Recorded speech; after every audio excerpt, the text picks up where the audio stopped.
So, okay, input. So eventually, um, Bill and Laura um, show up in Bocas del Toro in Panama. And I know this is totally off topic, but I Googled it because he did say Bocas del Toro meant mouth of the bull. And I was like, well, that's kind of a weird name. And apparently it came from Christopher Columbus that when he landed on one of the beaches, he saw various waterfalls in the form of Bocas del Toro, mouths of bulls. And I just want to make a total random side note. I've seen waterfalls. I don't know that they've ever looked like the mouth of a bull to I don't even me. know what a mouth of a bull really looks like. So I kind of want to know, like, what did Christopher Columbus have and how do you get Yeah, some? I'll take some of it Just too. just side note. Yeah. But so Bill and Laura set up their home at a house that was once owned by the Brown family. And on that property, they opened a bar and it was called the Jolly Rogers Social Club. They flew a skull and crossbones, excuse me, flag. They were said to have a lot of parties. Dateline reported that Bill would text the people he knew on the island saying, "Your Lord commanded them to come to his parties." Bill was often seen wearing a Viking helmet. Um, People around said that he was fun. Some said he was loud. Some said they just ignored him. Really just kind of doing his You know, thing. these aren't the And parties that I go to. Like he's talking like hookers and blow and you know, like again, my life's boring. yeah, no, like my parties consist of like Sharknado and Oreos, Mhm. which is a good movie, even though everybody hates it. But that's off topic. Uh, During this time that Bill owned the bar, he also owned a Harley Davidson shop, which to me was always coming up that he owned the Harley Davidson shop. He owned the Harley. And I'm like, what does that have to do with anything? And he explained it as what he was doing, the seedy sides of what he was doing, and the revenue he was getting in, being the hitman, being the collector. You know, you can't really tell everybody that. So that was almost kind of a front of that's how he's making his money, which I thought was really interesting because I never correlated, like, why do they keep saying, oh, he had a Harley Davidson shop? I was like, okay, who cares? Like, what does that have to do with his story? But that made real like a lot of sense to me once he explained it. But this kind of leads us up to, like you said, Bill's living at Bocas del Toro, and I mentioned he was living on in a house on a farm, really, that was once owned by the Brown family. And the family was Michael, father, Nan, the mother, and Watson, their 17-year-old son. And I just want to interject here quickly. Mhm. Um, Bill, uh, in the interview, he told us that that wasn't like Michael Brown wasn't his name. That's what Bill says, right? Mhm. So I don't know if the other two, if those were their real names as well, or if maybe that is their real name. I don't know, but I just thought it was worth saying that he said that, yeah, not not the real name according to him. And see, I could almost like that's another thing that really seemed believable to me because quite a few places in looking this up said that Michael Brown was on the island because he was in the witness protection program, having turned witness against several drug dealers in the United Oh yeah, States. you're right, and Bill mentioned that. Yeah. So, I mean, that would make perfect sense that they thought they were moving them somewhere totally out of the Yeah, way. You would all get fake yeah, names. yeah. No, that totally makes sense, and you know, I think that's when Bill was just saying like, you know, he's a rat in the criminal world. Mhm.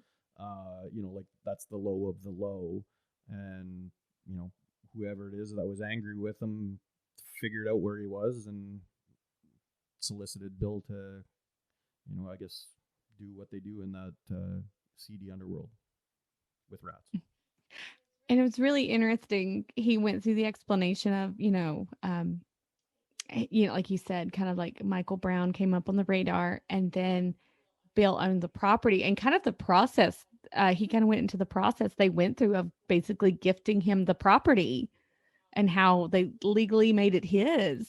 Yeah. Which was really interesting to me because you really don't ever see that side. You don't get that side of the story. Yeah, like I think like I'll just quickly try to just off the top of my head, like I think he said originally he was offered $60,000 to take a hit out on this Michael Brown, and I think Bill, was trying to figure out, okay, how would he go about doing this, and then I think he was saying like, well, I don't know if I can do this without ridding the whole family, and then eventually he said the hit came out, or the order came out to hit to do them all, like to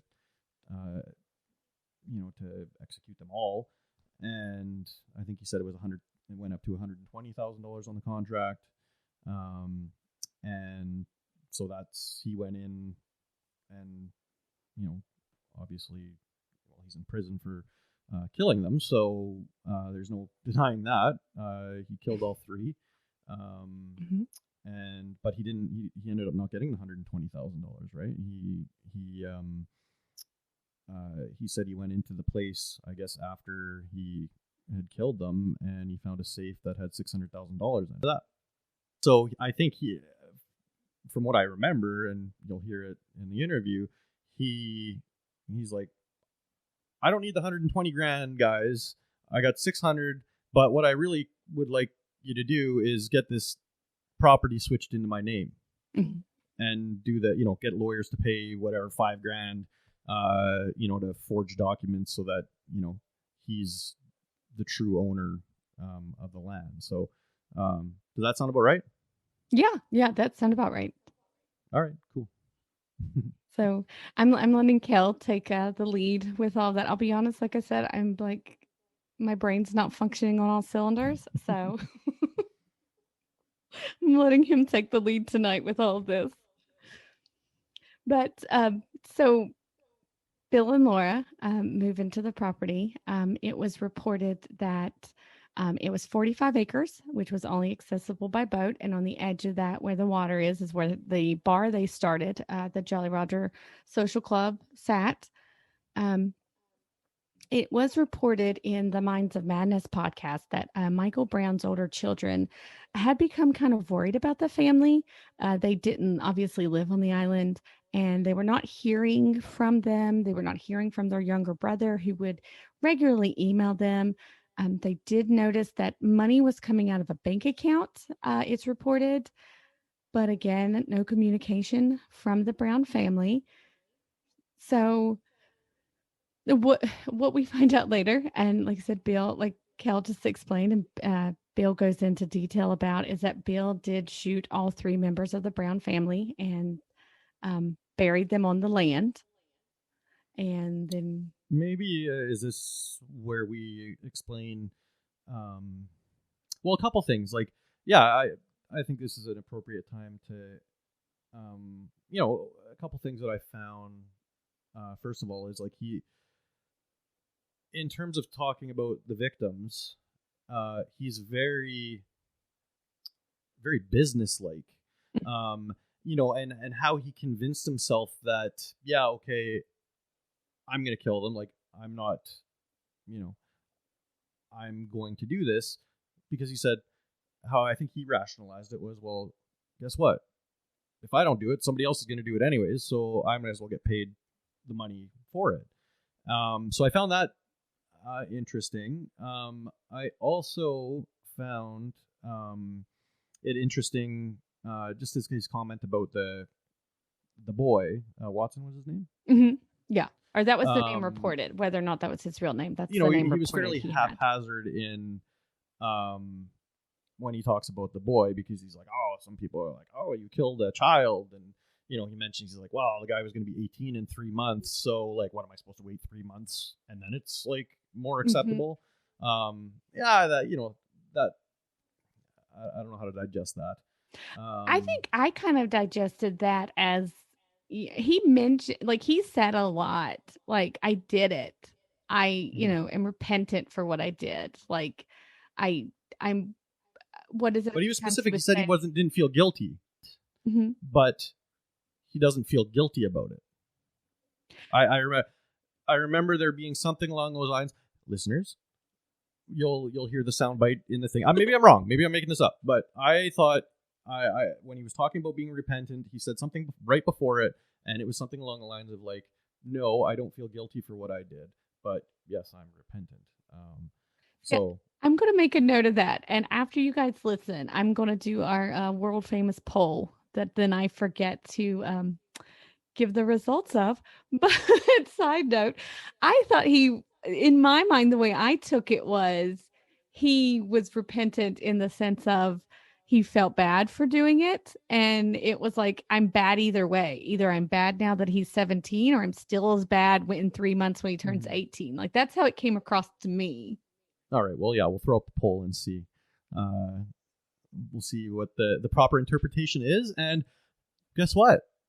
Didn't we say we can reach out? We talked to Bill and we said we can reach out afterwards and even do like a small little episode correcting any misinterpretations or whatever. So we could include that when we follow up with him. And then the only other thing that I wanted to mention about the killings, because it applies to all of them, is he made it sound as though he what's the word? He was very gentle's not the right word. Gentle giant. I'm not getting the right word, but he basically said, "I shot them at the base of the skull, where the brainstem is, and they never saw it coming. They, would be dead in 1 second." So he was, I guess he said like you essentially killed them with mercy. Maybe that's the right way to put it. And, so he was kind of saying like, hey, the other thing he mentioned was, how horrible would it be to know that you're about to die? If you shoot them in, the front of the head or whatever. He basically just said like, blam, like everything goes dark for them. And that's it. So just another interesting tidbit I had picked up on. So do you think, like, are you leaning towards, like, it was a mercy, like that was the almost the humanity side coming out, or that was more yeah, like I think he was trying to say, like, I was doing it in the most humane way possible. Where there's no suffering, or there's no horror before, them seeing a gun barrel, pointed at their head, and, they have this, like, I couldn't imagine what it would be like to be seeing that, and you're about to be shot, so he was just saying, like, I did it as ethically as possible. Again, for me, and I could be interpreted, again, this is something like, reach out to us, guys. How did you interpret it? Like, to me, again, I interpret it as like, he knew he was doing these things that were horrible, and he was going to do them anyway. Like I think you had said before, if I don't do it, somebody else will. Was that a quote he gave us? Like, I might as well get the money. Yeah. It was something along those lines. Popped in my head just now. But in my mind, it was almost like the little bit of the, oh gosh, what's the word I'm looking for? Like the humanity or the caring for another person was still in there, and being like, okay, I'm going to do it, but I don't have to do it in a heinous way. I'm going to do it, like you said, with a little bit of mercy. That's what I took it as being like, still heinous, but it's trying to paint it's trying to put lipstick on a pig. That's true. Like, it's a pretty horrendous, awful thing to do, so it's like, well, let's throw some lipstick on it to make it, slightly less bad. That's true. I'm not excusing what he did. I think I almost just try to like look for the good in everybody, and I feel like that's the little glimmer of good. Even though you did really bad things, there was a little glimmer of good in between, maybe. Yeah, like I accept that. Like I think he, I don't think he's, like, I don't know. Maybe he is a cold-blooded killer, but like when you talk to him, it sounds like he's a warm-blooded killer. I know. It's like you said, it's like Uncle Bill. It's like, I don't want to be like, it's like, oh, isn't that how nice, he shot them in the back of the skull, so that they didn't like. Oh, of course Bill would do that. If that it's doesn't Bill. give you the warm and fuzzies, I don't know what will. I mean, Yeah. I don't know. I read it somewhere, and if I'm not mistaken, he also said it that it took him a few days. He stayed with the Browns. I know it was reported he'd stay with the Browns for 3 days, and if I'm not mistaken, he told us that he had stayed with them to kind of work up his nerve to do it. So I guess again in my mind, I'm latching on to, okay, that's the last little bit of you got yourself in this rabbit hole. You do it or they're going to off you, but you got to work yourself up to it. And there's a little bit of, oh, I don't want to do it. I'm going to do it. I don't want to do it. And then boom, here's your opportunity. You just do it. Not excusing it, but and like he explained, this is his very, very first actual kill, right? No, because his first, though, he said was self-defense, like murder. Sorry. The one previously he spoke of, it was looked at by the detectives and the prosecution and whatever, and they determined that the previous person that had died at his hands, it was self-defense on his part. And he's like, I don't want to get into details, let's just leave it at that. So he had killed somebody before in self-defense, according to the investigation that happened. And, these three were his, I think he was saying, like, essentially his first murders. Yeah. Which, I mean, he also goes into some more detail. I mean, he did say he was miserable, so is it almost like, I always think of it as a facade you put up as the cold-blooded, I don't care, I'm the bad A.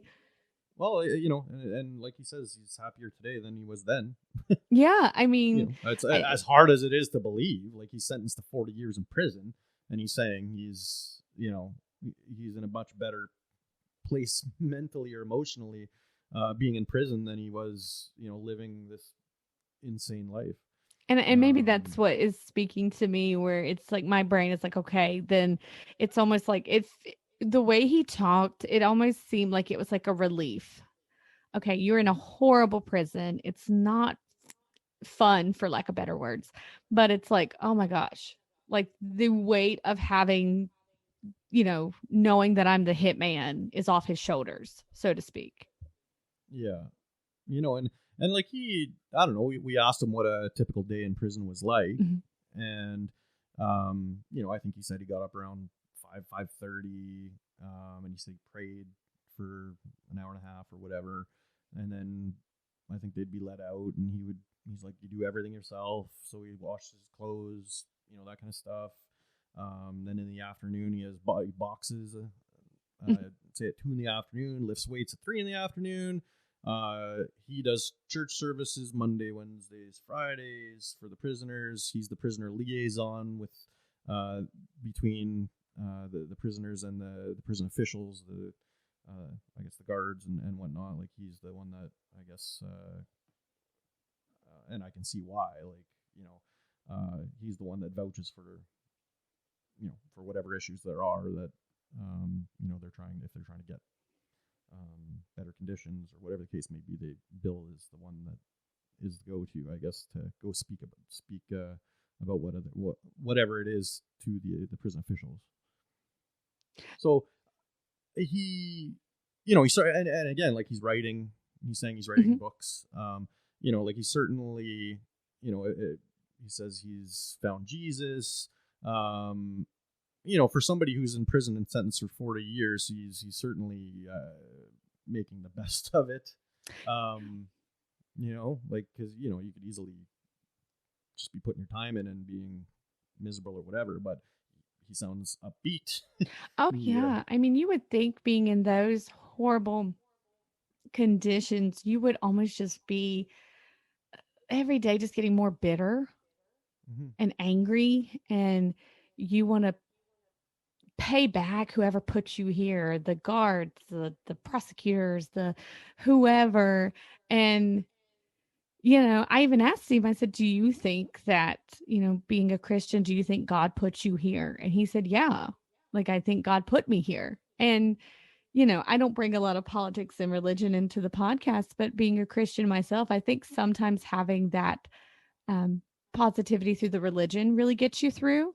Like, he's like, okay, God gave me another day. God gave me another chance. This is my chance to, you know, even like he said, like, talk to other ones. Like, don't go down this path. It's not even, at one point, didn't he even say, like, it's not glamorous? It sounds glamorous at some points, and like the parties and the women and the booze, but it's dirty. It's dark. It's Yeah, lonely. he was I know basically he saying said he's that like a dead lot. on It's the really inside. lonely.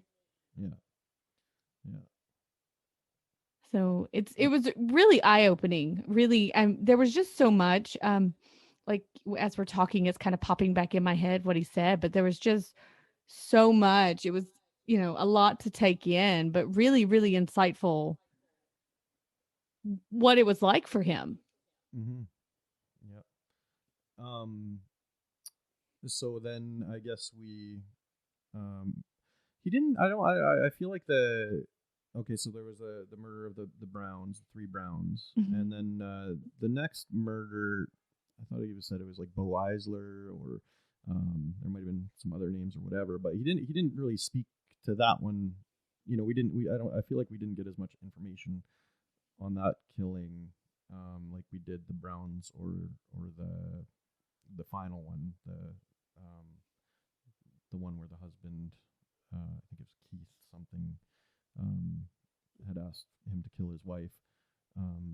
But again, like with this is this is where I want to go with this, the Bo Eisler one. So Bill said that he invited like whatever, there was a hit out on him. He invited him out to his island, saying, "Oh, we're gonna party," obviously, and they weren't. And he said that he had a tarp in the boat, and he shot him the way he shoots his victims, and killed him and wrapped him in tarp. And then this is where I thought it was quite interesting, was because I asked him, I said, okay, well, you're in the middle of the ocean, you throw him overboard. And he's like, no, no, no. He's like, people have been convicted when only a hand's washed up on shore. So he's like, what you do I know. I is, was almost like, should we be telling this? yeah, well, because it's pretty friggin' like pretty good, in terms of leaving no evidence. There's a bit of a process to what I'm about to describe, but once the process is complete, I don't know how you would ever be able to find the bodies. Well, because here, I'll explain. So he had a cemetery, right? Mhm. And like I didn't ask him. I don't know if it was a cemetery for the people that he killed, or maybe there was like animals in the cemetery. Like, do you know? I got the impression it was, I mean, and again, I could be wrong. I got the impression it was the people he killed and he Okay. just kind of called it the cemetery. Because if I'm not mistaken, I saw on the Dateline episode, like he had given the guards a map and kind of marked where all the bodies were. Mhm. And they were in a similar vicinity. So I took it as that. I didn't ask him to elaborate. Right. Okay. So basically, he said the soil in this region, um, has lots of bugs, and who knows, maybe the acidity, like whatever. There's lots of factors that breaking down a body in these conditions are quite like they're just quite conducive conditions to decomposition and breaking down with all these insects. And so he's like, basically, and correct me if I'm wrong, he said, you bury the bodies, come back 8 weeks later, and I feel like he was always like, there's like these beautiful white bones, like like I think he was basically saying there's hardly anything left at Mhm. this point. And he's like, it's the whitest of the white, of what's left. And then he's like, I think you put the bones in a sack, and then you take a hammer or something and you pulverize them, and then you go basically spread the dust that you create into the ocean, Mhm. right? And so and the only reason I think, or one of the real reasons why he got caught, was because he was in the process of that 8 week period Mhm. of the body breaking down, right? And they found the body at that stage, so there was still something to find, Yeah, right? there was 2 of them they found that were Right. still in that stage. They weren't quite ready yet. Yeah. Ew, that was terrible, wasn't it? But I guess Yeah. technically true. Yeah. And so I guess, yeah, moving on to the next killing. Um, what do you have much detail on that in terms of, I don't Mhm. know, names? On Sharon? Okay. Yeah, his next one was, now another thing is, again, Bill took over Bo's property. That's another thing that's really big in the media. They tie in with the supposed, whether or not it's true, um, the land scam, the house scam in North Carolina was that Bill was flipping Bo's house to sell for money. That was put out there in the media. And so they're kind of painting this picture that Bill He's is, acquiring more and more property. yeah, like almost, I think one quote was that he would size people up, um, see if there was anybody close to them, family, anybody who would see if they would go missing and what their property was worth. And the media portrays him as just a cold-blooded, only after the money. Bo had a friend back in the U.S., but really nobody on the island, and had made statements he was becoming disenchanted and kind of wanted to move back to the U.S. And so the media portrayed it as Bo was a really good candidate to be killed because everybody would think he just left and sold Bill his property. Now, the woman, the last victim, Cher Hughes, was the one who I think really kind of stirred the water to get them looking at him. And if it really hadn't been for Cher, I don't know that he really would have been as high on the radar. Right. And sorry, your husband, his name was Keith? Yeah, Keith Worley. Right. So, and I said, like, I think I maybe posed the question to him, although I don't know if we got an answer, but I was like, isn't this the guy that basically screwed you over? In the sense that I think he sort of gave the impression that his wife didn't have any real connections. Nobody would really know, um, and so that's why. And Bill, I think he said it took him 3 times to actually go through with it.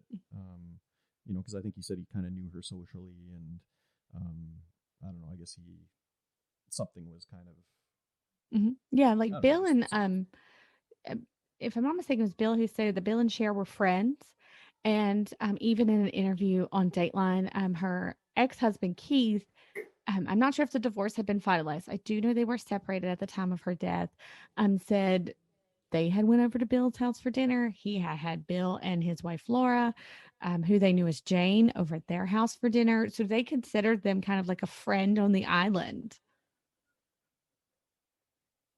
And so, Keith and Cher had bought an island, an actual island in Bocas del Toro, and they'd separated. So Keith moved off the island. It was reported that Cher had told her family her house had been broken into. She was thinking about going and getting an apartment in Panama City. So again, kind of leading up to that idea of, okay, could she disappear?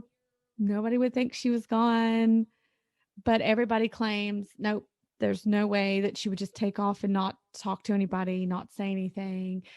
Keith said that he received a text from her after she went missing that said she had run off with another man, and he swore, nope, she would never do that. But that the property was all in Cher's name. It all belonged to her. And so, there's different things reported. Again, this is what the media is telling us. The media is telling us a couple of different things as to why Bill killed Cher. And again, it's different from what Bill's telling us, but um, the media has made statements that Bill said that Cher had lost her way in life, um, didn't have a reason to live anymore. There was another report that Bill was saying that he thought Cher was on drugs and basically was putting her out of her misery. Um, there was also a report that Bill was telling people, yeah, she did go to Panama City and get an apartment, and I'm going to mail her her jewelry and her belongings and all of that. And she signed her house over to me. But the problem was is that Cher's family back in the U.S. Didn't believe that. They kept contacting Bill. They kept asking for paperwork. Now, Keith was telling the media, and he was telling Dateline this, that he's saying he contacted Bill and said, where's Cher, getting the same story, and that Bill, he told Bill, I want Cher's belongings, and that Bill gave him a table, 2 chairs, a toolbox, and one of their dogs, which seemed very random to me that you're saying that. Now, maybe just I'm just throwing this in there because, he's saying he was hired by Keith to kill his wife. Mm-hmm. Do we know? Did like, if that's the case, did Keith go to prison for putting a hit out on his wife, or is it believed that, like, or does the story, or do they believe that no, this is all Bill on his own? Do we know what happened there? So that's why I said that, is because as far as I know, and as far as the media is telling it, Keith was not a suspect. Obviously, at first, it was said that a lot of people thought Keith killed Cher, and but her aunt firmly stood behind him that he did not kill her. Keith obviously says he didn't kill her. Keith was never charged. It was all solely on Bill. And so Okay, the so they statements believe. of, oh, she's lost her way, oh, she's on drugs. I mean, there's so many varying explanations in the media saying Yeah. this is why Bill killed her, when Bill told us it was Keith who ended up coming to him and Well, and it it, is interesting. Like, Bill is a hitman, yeah. so uh, up until this point, as far as we know, I think there are other crimes that we're not aware of, that have been committed on Bill's part, but this he's in prison for these five, but just thinking of that, like, okay, Bill has killed, the other four people that he's killed were hits. So why is he just choosing to kill this random woman? Mm-hmm. It didn't seem like there was really any real reason to do it. In the explanation of, like, oh, she's lost her way and, on drugs and, whatever, like, and then if there's any credence to the story where Bill was saying, like, oh yeah, her dog swam 2 kilometers or two Yeah. miles, to Bill's island, and then sniffed, and there was like panties and jewelry or something on his kitchen table, and so he was just saying, like, Keith planted all that, and he really got screwed over by Keith. So to be See, honest with you, like, that's what I think is so. I love the breakdown between what the media is sharing versus what Bill says, because like the media is sharing, nobody had any idea. They were totally blown away with Bill and Laura's lifestyle. We just thought they were, living here, didn't want to be in America anymore. We had no clue. I think one statement Keith had made on Dateline was, I've had him over for dinner in my house, where Bill is telling us people kind of knew what he was doing. It wasn't a huge. it was it was not spoken of, but it was known of. It was known of. It was Thing. the impression I got was that kind of everybody in Panama kind of had their own skeletons in their closet, and that's kind of the reason you're there. Yeah, and he was saying, what, there's 3 types of people there. There's the drug users. There's the snowbirds, or sorry, that's what we call them in Canada. The snowbirds that come down to the U.S., but like the expats. Mm-hmm. And then what was the other one? People who have something to hide. Yeah. Yeah, like there's 3 types of people down here. So two of the three people that you're going to meet are there because they've done some shitty things. Mm-hmm. And just circling back to the story, like to me, I don't know how closely it was investigated that Keith, um, put the hit out on his wife, but like I think it should be thoroughly examined yet again, because again, like the way Bill explains it makes total sense. Mm-hmm. The Keith story side of things, I don't know, like it's just It seemed kind of you wonder, like, suspicious to me, like you said, because like you had mentioned, Bill did tell us that, okay, him and Laura got tipped off that they're being looked into, and they took off. So, and Bill said what they left, and that after they left, Keith planted the underwear and items from Cher's on his table or in his right. house. Yeah. And he's like, why are you going to have that on your table? Why would you have that on your table? And it was reported in the media that when they went into Bill's house, and I quote, okay, this seems so random to me. I quote that they found Cher's purse, her camera, her checkbook, her cell phone, Bo Eisler's ID, fake IDs were just a few of the items. And they made it sound, now, whether or not it was, they made it sound like it basically was just kind of laid out there on the table. That sounds so, if being a hitman and Bill had been doing this long enough, you would not just leave it on the coffee table for conversation when people came over. Well, and even the reason that he said he was Keith wanted the hit was because the way they were doing business, everything was set up Mm-hmm. in her name. And the way it works down there is if it's in your name, you get it Mm-hmm. in a divorce. It's not like, any of that gets split. So if that's truly the case, like if it's truly the case that they were going to get divorced and everything was in her name, and if that's how the law works down there, and if it's in your name, you get it, and this guy was going to wind up getting, completely railroaded, Keith, to me, it's very believable that you would call a hitman. Yeah.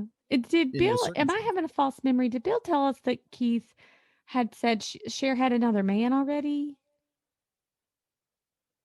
We'll have to just listen. I'll have to listen. I think I might be having a false memory. And the only reason I say that is because it was very adamant in an interview with him that he said, Cher, quote unquote, texted him. She ran off with another man and he didn't believe it. And that he was very adamant that Cher's friend even told me, I'm the only man in her life. I'm the only man she would ever want, kind of going on about that. But then I'm like, not that might not be true. But if she's so in love with you and everything's hunky dory, why are you all getting separated? Mm. Yeah. I could see where Bill's story honestly kind of outweighs Keith's to me. Like I believe Bill's story a little bit more than Keith's. Yeah, and I'm just wondering, like, who is investigating? Okay, so they investigate Keith first, and there's maybe not much evidence there, or whatever, and then then they get onto the Bill side of things, and it's like, oh, this is the killer, and then they just kind of poo-poo the whole like hitman.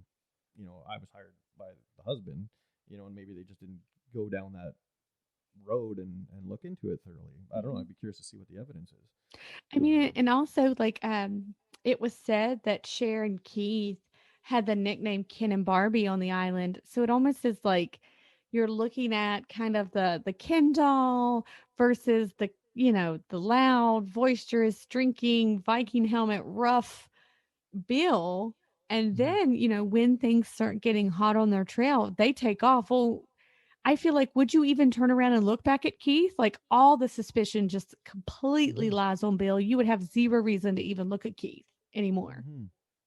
Yeah, and the interesting thing, like I think I was trying to ask Bill, and I don't know if I actually ever got an answer. Maybe you can jog my memory, but like I think I tried to ask him, like, okay, like that's what I said. I'm like, if I was Keith, I'd be bloody worried when Bill gets out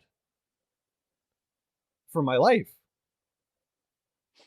I don't remember what I mean? Like his response.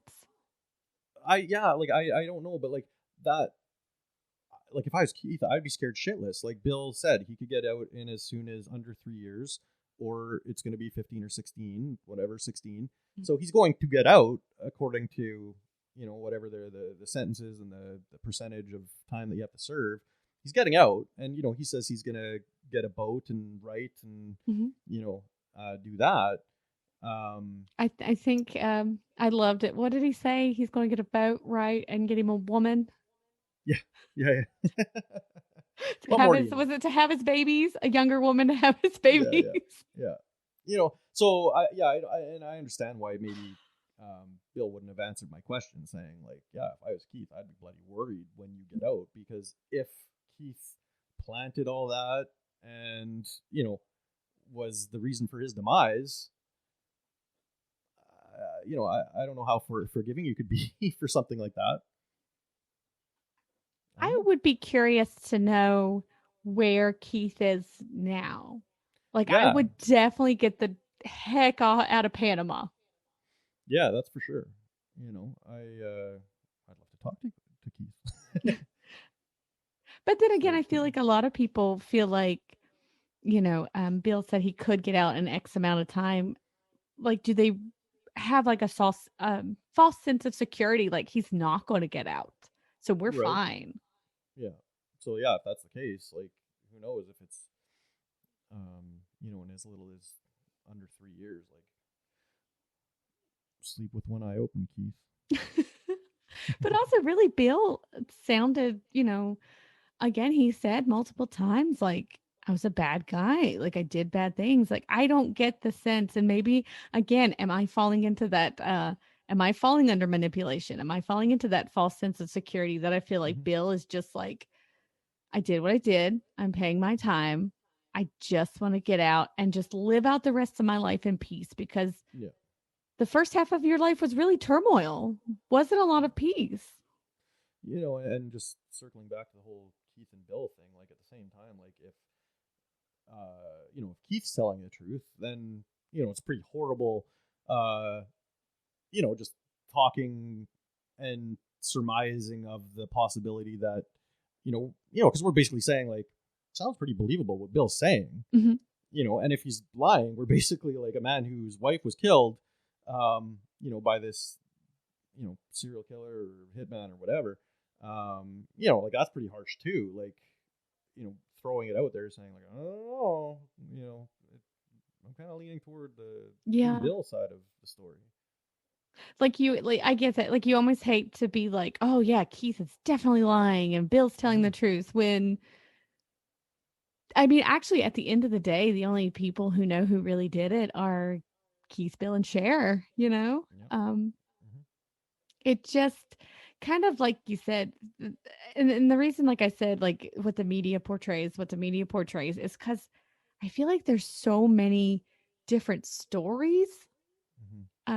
There's not a lot of things we've covered. There is like, this is the story, and everybody reports the same story. With Bill, it's like, oh, it happened this way, it happened that way. Exactly. Cher's dog swam over. Yeah. Like that, and that's the thing. It's like, if you're not speaking directly with, the key players, you're kind of just going to be developing your own, your own kind of storyline and trying to piece things together. Whereas, I feel like we have a much more complete picture, of the goings on, as opposed to just, being a reporter or whatever, and like, oh, I'm going to go down and, learn about this guy and, not speak with him or anything, but just do a story on him. I would say our, what we've dug up with speaking to him is very, very informative, and for the most part, I think very accurate. And I mean, you can go, and I promise, guys, I say this every podcast, I'm working on the website. We'll put all the links we have. You can find multiple interviews with Bill from the beginning.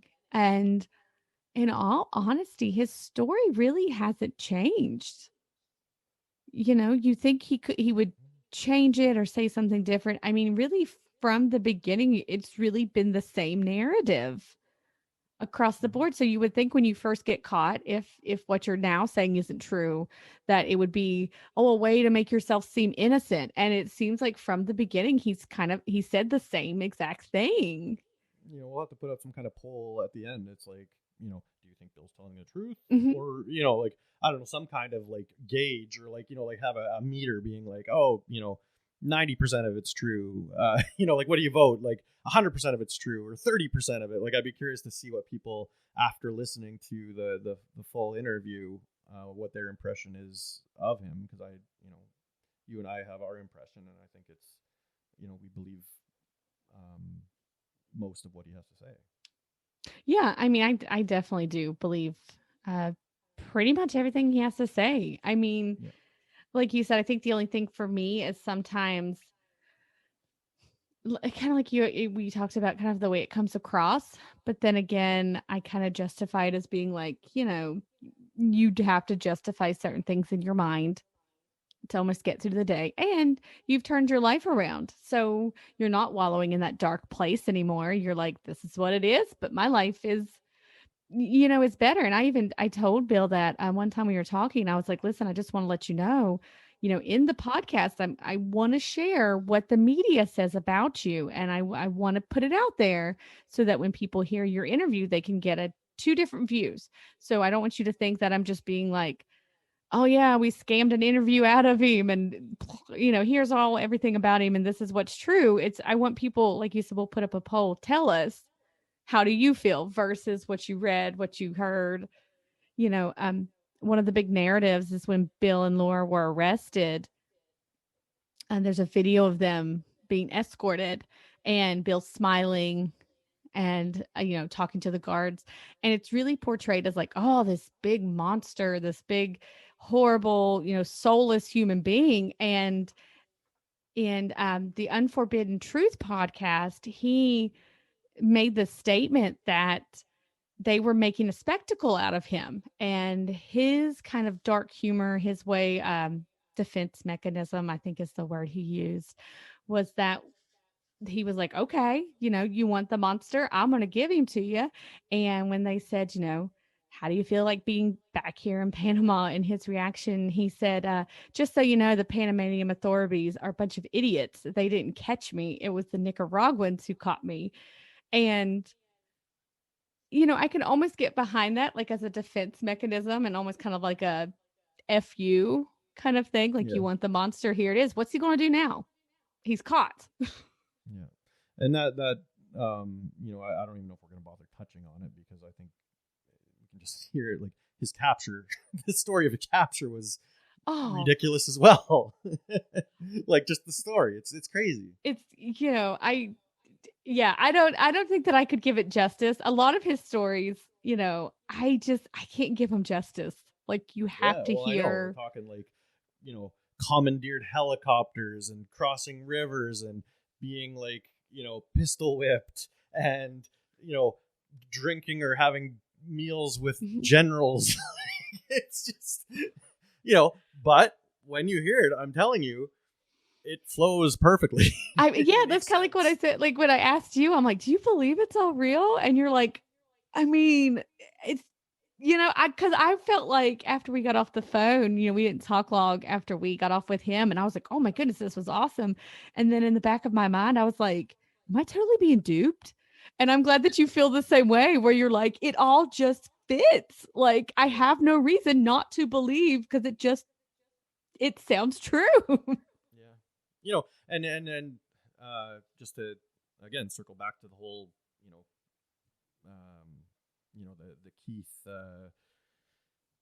the Keith situation, which ultimately led to his capture. It'd be interesting to even speak with like an investigator down there,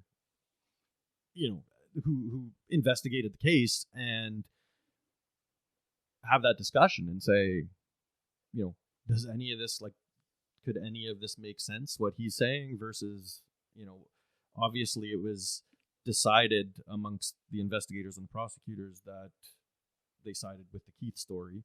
Mm-hmm. But, now that the dust is settled, when Bill explains it as though, divorce and everything's going to be in her name, and, dog swimming and all this kind of stuff. Like, Yeah. I think the maybe dog for me, the dog is what we kind of touched on it, but it was reported that Keith, oh, excuse me, Bill gave Keith one dog back. Cher had two dogs, and that her second dog kept swimming. It would be a mile across the water to Bill's Island to where Cher was buried. And they would put the dog back on Cher's Island, and the dog would swim back across every day. Could it happen? Sure. Does it seem kind of fantastical? Yeah. mm-hmm. Yeah. So, but I mean, anyways, like maybe, you said, Bill Bill's must capture Bill must know seemed who kind of investigated fantastic. him, and So maybe Bill can tell us who the investigator is and put us in touch with him or her, whoever it is, and hopefully they speak English. I was going to say, I'm going to need an interpreter. You're so good at interviews. I'm going to let you have this one. Well, Bill could be the interpreter. It'll turn into a cross-examination. But I think again, I could almost believe it. There was a show on, I don't even know if it's still on. If, I'm talking about the Locked Up Abroad and people telling their stories of when they were locked up abroad and the stuff that would go on. I mean, it feels believable to me. Mm-hmm. Yeah, no, it's crazy, and and down there, yeah, it's a totally different world. Like somebody that I went to school with, actually, where it was Ecuador. He went down to Ecuador and actually got arrested for trafficking drugs and was put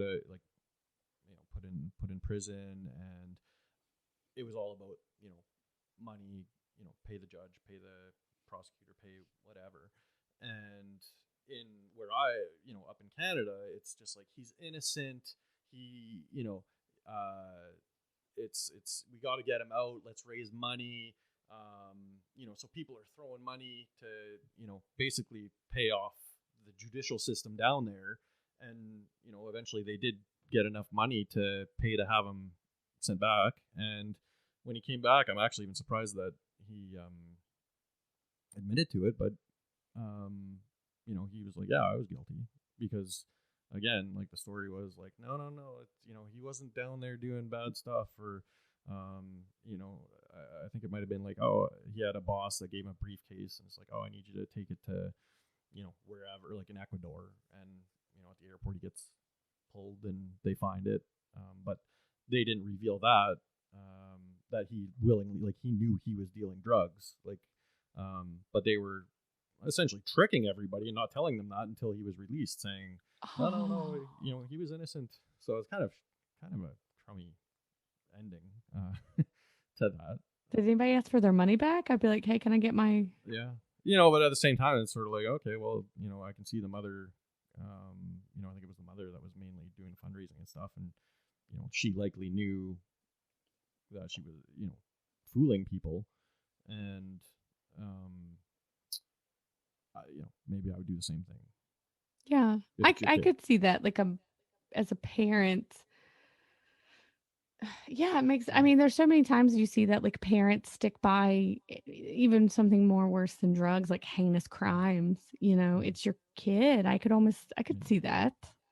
Yeah, and you're right, and even kids who commit heinous crimes and they're, the evidence is just overwhelming, and the parents are like, no, he or she can't, they can't do that, they don't have that in them. And it's like, there's video evidence. Like, but no. Anyways, whatever, we're getting off on a tangent here. So anything else to add? No, I mean, really, that's about it. Like we kind of mentioned, Bill might be able to get out in a few years. He was sentenced to 47 years. Laura was sentenced to 26 years. And it's kind of where they're at now. And, like when I talked to him, it was kind of the same consensus. Just really wanted, because of everything out there about him, really wanted to be able to share his side of the story. He mentioned something that I didn't even know about, the Son of Sam law. Right.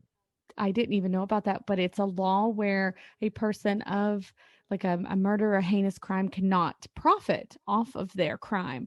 So he's not able to like publish a book in America because he would be profiting off of his crime, and he's looking for ways around that. So he's really just wanting to get his side of the story out there. Like I told him, I said, I'm more than willing to share your side of the story. You know, you have been very upfront and honest that I did it. I shouldn't have done it, but I did it. I'm paying my time. And like I told him, I said, listen, you did horrible things, but you're still a human. So we'd love to share your story. Number one, to get it out there. Number two, we were dead in the water. So thank you again, Bill, for sharing your story with us, because we were unfortunately on a hiatus. So yeah, I mean, and about the book that he's going to be, I hope, maybe eventually getting published. I think I might have mentioned it too. It's like the murders don't even have to be in there. Like the hits don't even have to be specifically in there. The rest of the story's insane, and we didn't even touch on him playing poker with Mel Gibson. I know that's the parts where I'm like, there's just so much. Yeah, I don't even think that I could replay for you guys all the stories. In all of my notes, I just put asterisk, like this is where Bill explained more. Like I cannot even begin to give you all of the stories he told us, and to tell you the way he told them. It's just, it painted a picture. I think this book would be really good if he writes the way he talks. Like he paints the picture for you. Yeah, it'd be interesting to see what happens if he gets published. Okay, well, I guess that kind of wraps up our discussion on Wild Bill. And as you guys probably heard, we dropped a little snippet of the phone call. If you haven't heard, excuse me, it was accidentally published twice by me, explaining how he got that name. So go check it out. That's what you have to look forward to coming up in a couple weeks as we edit the phone interview and get it out there for you. Of those two published episodes, my favorite was the one that had 50 minutes of silence. I've just listened to that over and over again. I feel like that is the peaceful, I'm giving you nothing but silence to center yourself. Take some time. All these little follies and errors and unprofessional things, it makes it our podcast sort of cute. I hope people think it's cute. I tried to delete it. So finally I just shared a post with the emoji of the face palm and was like, it says, I like it. My bad. I'll take total claim for it. This is why Kel actually texted me this morning, you guys, and was like, we're pros. And I was like, I'm a professional screw up. I'll admit it. I'll get that embroidered on a shirt. All right. I guess we're done. So until next time. Bye.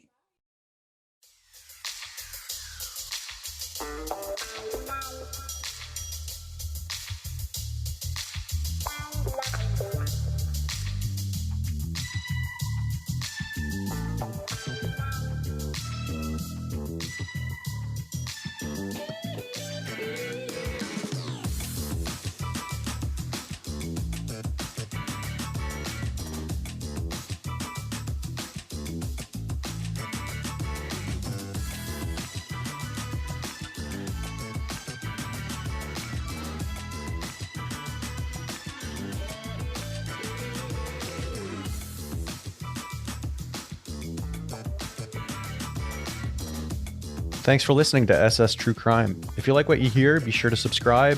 Maybe give us a 5-star review on Apple Podcasts. Tune back in every 3 weeks for a new episode. If you'd like to get in touch, feel free to reach out. Instagram, email, Twitter. Just follow the links in the show notes and you'll find us. Until next time.